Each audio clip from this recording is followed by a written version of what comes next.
को फैक्ट्री बंद करो। इन मिलों मशीनों के जब पहिए घूमेंगे, मजदूर भी होंगे शाद, दहकान भी झूमेंगे। ये गाने के बोल तो आपने सुने होंगे। तो क्या पाकिस्तान में जब मिलों और मशीनों के पहिए घूमे, इससे मजदूरों की खुशहाली भी आ गई? महीने में 20,000 रुपये मिलते हैं। 9.5 घंटे की ड्यूटी है, उसके अंदर झाड़ू पोछा और तो डस्टिंग वगैरह, ओवर टाइम वगैरह सब कुछ नहीं मिलता। मजदूरी करते हैं, मजदूरी 10 दिन नहीं मिलती, 2 दिन मिलती है। ठीक है, 2 दिन में हमारा गुजारा नहीं होता है। दिहाड़ी है, अगर कुछ ज़्यादा मांग लो तो नहीं मिलती, कम में जाओ तो हिसाब किताब पूरा नहीं होता हमारा। पूरी दुनिया की तरह यकम पाकिस्तान में भी मजदूरों के आलमी दिन के तौर पर मनाया जाता है। मुख्तसरन इस दिन की तारीख ये है कि 1886 में अमरीकी रियासत शिकागो के मजदूरों ने एक बहुत बड़ा एहतजाज बुलाया और उस एहतजाज में ये मुतालबात रखे कि मजदूरों की कम अज़ कम उजरत तय की जाए और उनकी मजदूरी के औकात भी कम कर 8 घंटे रखे जाए।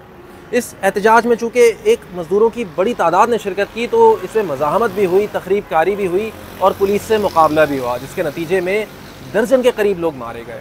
और उस दिन के बाद से आज तक यौम मई को मजदूरों की याद में मनाया जाता है। अगर पाकिस्तान की मिसाल उठाई जाए तो 12 सितंबर 2012 में पेश आने वाला बल्दिया फैक्ट्री का वाक़या, जिसमें 250 से ज़ायद मजदूरों को जलाकर हलाक कर दिया गया था, वो वाक़या अभी तक इंसाफ का मुंतज़िर है। इसी तरह के दूसरे बहुत सारे वाक़यात से पाकिस्तान की तारीख़ अहम है। बल्कि ये बोलना गलत ना होगा कि पूरी दुनिया की तरह पाकिस्तान की तारीख़ भी मज़दूरों और गरीब तबक़ात के इस्तेहसाल की स्याही से ही रकम है। ये इस्तेहसाल तो आज तक जारी है, लेकिन ये कब तक जारी रहेगा और आज मजदूर किस हाल में है? इस ज़म्न में हमने जब सनती मजदूरों से बात करने की कोशिश की, इन्हें बारहा यकीन दहानी कराने के बाद भी कि हम इनकी शनाख्त छुपा देंगे, तो इस खदशे के पेश नज़र के वो बची कुची नौकरी जिसमें माहाना 18 से 20,000 तनख्वाह मिल ही जाती है, वो इसे भी खो देंगे। तो बहुत सो ने हमसे बगैर रिकॉर्डिंग के ही बात की। न्यू कराची इंडस्ट्रियल एरिया के एक वर्कर 19 साला यासिर ने बताया कि वो एम्ब्रॉयडरी करते हैं और इनकी तनख्वाह 20,000 है, जबकि इनके छोटे भाई 18,000 में और बड़े भाई 22,000 माहाना में इसी जगह काम करते हैं। तो मिल बांट कर इनका गुजारा हो जाता है, लेकिन तनख्वाह के अलावा दीगर मराहत तो दूर, मुलाजमत का कोई सबूत भी मैसर नहीं। इसी जगह आमिर से बात हुई तो वो सुबह 6 बजे अपनी शीट ऑपरेटर की शिफ्ट मुकम्मल करके घर रवाना थे। वो एक स्किल्ड वर्कर हैं जो कि शीट कटिंग का काम करते हैं, लेकिन जब काम का लोड कम हो तो सुपरवाइज़र इनसे लोडिंग और अनलोडिंग का काम भी करवाता है। इनके नज़दीक किसी भी मजदूर का जल्द काम करके आराम से थोड़ी देर बैठना मालकान को खटकता है। इतनी हैवी और पुरखतर मशीनरी पर काम करने के बावजूद इमरान के पास हिफाजती किट, PPE या दीगर गेयर तो दूर, बस इनकी पैवन ज़दा पोशाक ही थी जो ये घर से पहन आए थे। स्किल्ड लेबर होने के बावजूद इनकी तनख्वाह 26,000 थी, जबकि अपनी अहलिया और 3 बच्चों की कफ़ालत करने वाले इमरान का कहना था कि इनमें इतनी हिम्मत नहीं कि वो अपने हक़ की आवाज़ उठाकर अपनी लगी बंधी नौकरी से हाथ धो बैठें। लेकिन इन्होंने कहा कि मुझे अब समझ में आता है कि लोग स्ट्रीट क्राइम्स में क्यों मुलविस होते हैं। हालात तो हमें वैसे ही मार रहे हैं, तो क्यों ना ये घिनौना रिस्क उठा लिया जाए। ज़्यादा से ज़्यादा जेल होगी, जिसकी ज़िंदगी यहाँ से बेहतर है, और अगर मर गए तो रोज़ मरने से बेहतर है। हमारी बात सिक्योरिटी गार्ड्स से भी हुई। बहुत सो ने तो अपनी नौकरी छिन जाने या इससे भी बदतर नताइज के डर से सिर्फ ऑफ रिकॉर्ड बातें ही बताईं, जबकि एक गार्ड कायल हो गया हमसे बात करके इन तमाम चीज़ों की तस्दीक करने जो हमें दीगर गार्ड्स ने ऑफ रिकॉर्ड बताईं। अलबत्ता इसकी मासूमियत और नौकरी के ख़तरे को मलहूज़ खातिर रखते हुए हमने इसकी शनाख्त छुपा दी। 12 घंटे, शाम को 8 बजे आता हूँ, 8 बजे आता हूँ। ये 12 घंटे नौकरी करता है और 16,000 रुपये कमाता है। दीगर गार्ड्स ने भी हमें यही बताया। ये मुतमईन है कि इसने शादी और बच्चे नहीं किए क्योंकि वो बहुत रसवा होते इसकी माशी बदहाली के पेश नज़र, बावजूद इसके कि इन साहब ने 3 दहाइयों कबल कराची हिजरत की थी बेहतर ज़िंदगी और माश के हुसूल की गर्ज से। सियालकोट से आया जी, मैंने पेंची था और कितने अरसे से करा? पेंची था। सिक्योरिटी गार्ड्स जहां अपनी ड्यूटी सरअंजाम देते हैं उस इदारे से इनका कोई ताल्लुक़ नहीं होता, क्योंकि ये सिक्योरिटी कंपनी के मुलाजमीन होते हैं जिनकी तनख्वाह और कॉन्ट्रैक्ट वो सिक्योरिटी कंपनी ही देखती है और वो जैसा चाहे वैसा कॉन्ट्रैक्ट तैयार करती है। कमोबेश हर सिक्योरिटी कंपनी के साथ यही मामला है, लेकिन इनके बारे में बात करते हुए सिक्योरिटी गार्ड्स लर्जा खाते हैं।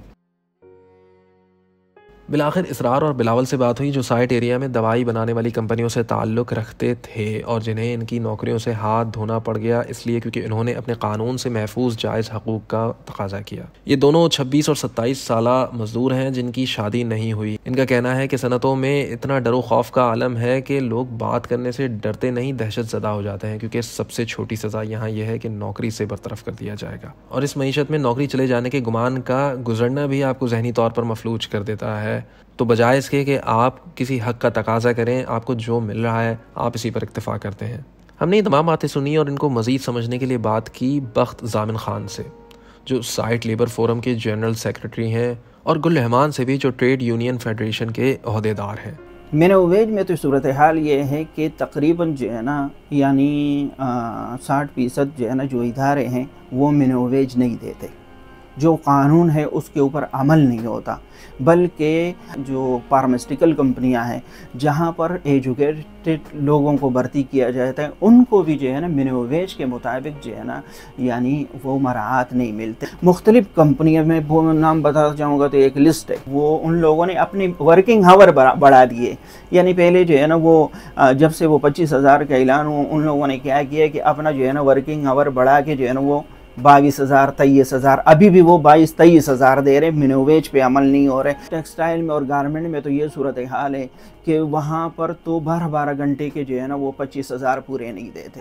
इस पे लेबर डिपार्टमेंट की जो जिम्मेदारी है वो अपनी जिम्मेदारियों को पूरा नहीं करते। 123 साल पहले योम मई में जो मजदूरों को मुश्किलात थे, उससे बदतर हालात आज पाकिस्तान में मजदूरों का है।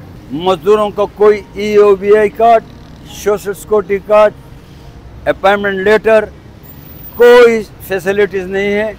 अगर मजदूर 10 साल 12 साल काम करते हैं, जब उनको निकालते हैं तो उनके पास कोई सबूत नहीं होता है कि वो किस फैक्ट्री का मुलाजम था। आज सुप्रीम कोर्ट ने ये ऑर्डर दे दिया है कि कोई कंट्रैक्टर नहीं, कोई ठेकेदारी निज़ाम नहीं होगा, लेकिन मालिकान फिर भी उसके लिए कोई ना कोई रास्ता निकालते हैं। हमने मजदूरों के हवाले से बनाई जाने वाली तंजीम पायलर के बानी करामत अली से भी बात की।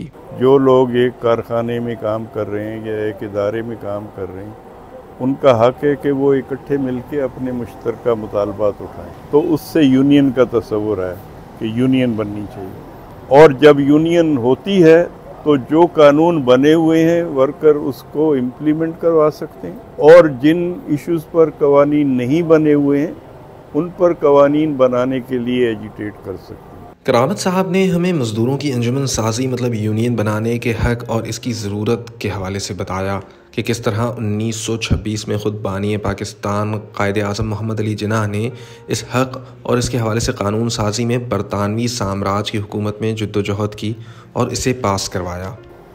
तो वो 1959 तक चला। जब अयूब खान ने 58 में मार्शल लॉ लगाया तो उसने ये मज़दूर दुश्मन इक़दामात शुरू किए, और 1959 में कायदे आज़म के बनाए हुए इंडिया ट्रेड यूनियन एक्ट 1926 को उन्होंने ख़त्म करा दिया। नतीजा ये है कि जब मार्शल लॉ लगा था तो 25 से 30% वर्कर यूनियनों में मुनज़्ज़म थे। आज हम 1% पे आ गए। हमने घर से काम करने वाली ख़वातीन के हवाले से जद्दोजहद करने वाली इरफाना जब्बार से भी बात की। इन्होंने काम करने वाली ख़वातीन के हवाले से एक आलमी मयार की तहक़ीक़ मुरतब की है, जिसके नतीजे में सामने आने वाले आदाद व शुमार और हक़ाइक़ इन्होंने हमारे सामने रखे। मिनिमम वेज का एक बड़ा इशू है, हेल्थ का एक बड़ा इशू है, EOBI पेंशन का एक बड़ा इशू है, उनके औकात कार का सबसे बड़ा इशू है कि ना तो उनको ज़चगी की सूरत में छुट्टियाँ मिलती है, ना बीमारी की सूरत में उनको छुट्टियाँ मिलती हैं। तो ऐसा कोई सिस्टम है ही नहीं, क्योंकि इनफॉर्मल सेक्टर पर जब वो इंडस्ट्री ही रजिस्टर्ड नहीं है तो मज़दूर भी रजिस्टर्ड नहीं है। इरफाना के जहन में इस तहक़ीक़ का ख्याल तब आया कि जब वो होम बेस्ड ख़वातीन वर्कर्स के रूबरू आईं और इनके हालात बराह रास्त सुने कि किस तरह इनकी सेहत, ज़िंदगियाँ और घर बार मुतासर हो रहे, और किस तरह तमाम तर इस्तेहसाल के बावजूद इन्हें ना होने के बराबर ही उजरत मैसर है। फिर हमने मॉड्यूल बनाया रिसर्च का, जो हमने सर्वे किए door to door home base worker के 150 ख़वातीन के हमने सर्वे किए।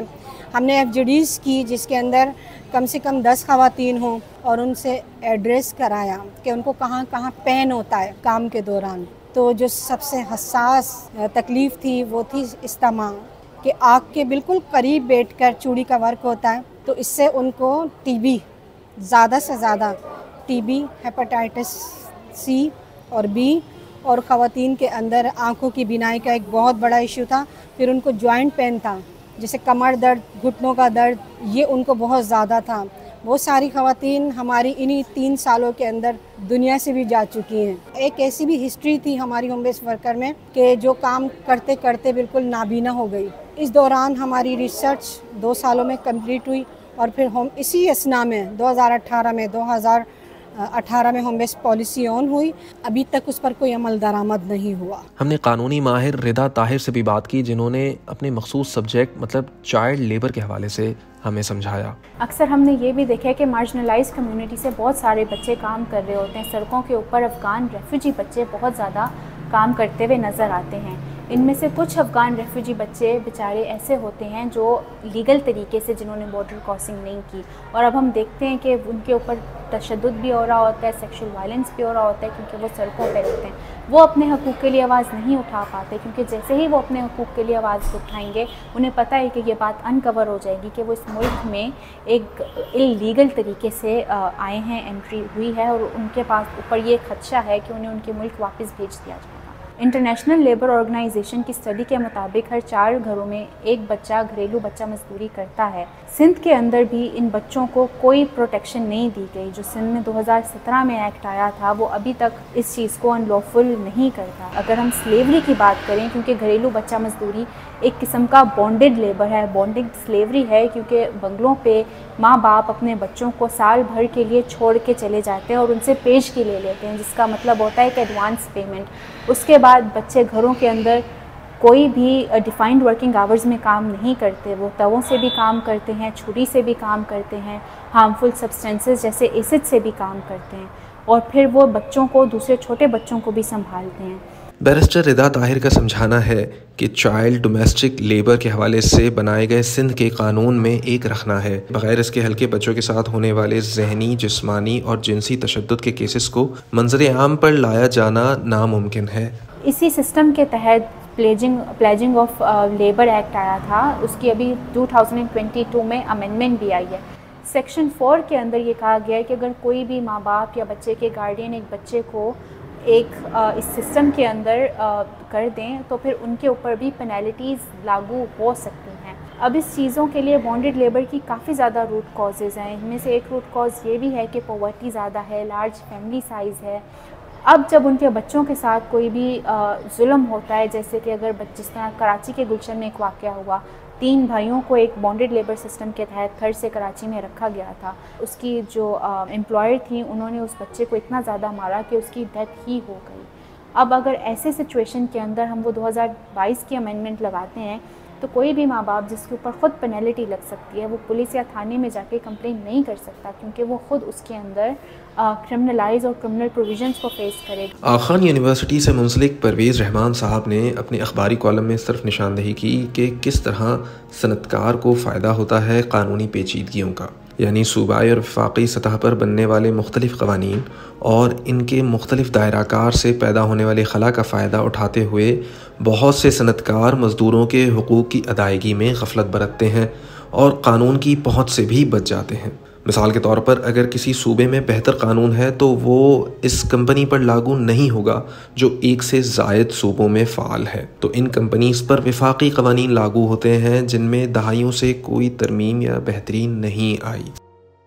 हमने लेबर मिनिस्ट्री के सेक्रेटरी लईक अहमद साहब से सवालात किए मज़दूरों की रजिस्ट्रेशन के ऊपर, इनके बुनियादी हुकूक़ की फ़राहमी और इसके हवाले से बनने वाले क़वानीन के अमल दरामद के ऊपर, सियासी इदारे यानी Sindh employee social security institution और ठेकेदारी निज़ाम के हवाले से जिसके तहत मज़दूरों के हुकूक़ अदा करने से सनतकार सुबुकदोश हो जाते हैं और मज़दूरों की कोई कानूनी हैसियत ही नहीं रहती। लॉ के मुताबिक 5 या उससे ज़्यादा वर्कर्स किसी भी कमर्शियल ऑर्गेनाइजेशन या इंडस्ट्री के अंदर काम करते हैं तो उनकी रजिस्ट्रेशन उस इंडस्ट्री की तरफ से लाजमी करार दी जाती है, जो कि सैसी के साथ रजिस्टर होना चाहिए उन मज़दूरों को।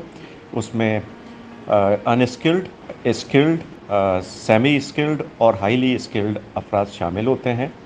फिर उस लिहाज से वो कंट्रीब्यूशन जो है एम्प्लॉयर का सैसी के अंदर जमा होता है। उससे फ़ंड्स इकट्ठा करने के बाद सैसी बहुत सारी सोशल वेलफेयर की स्कीम्स चलाती है, जिसमें सबसे अहम जो है वो इलाज मुआलजे की सहूलियात मुहैया करना है। हम ये समझते हैं कि मज़दूर जितने मौजूद हैं उनको यूनिवर्सलाइजेशन ऑफ रजिस्ट्रेशन के ज़रिए से किया जाए।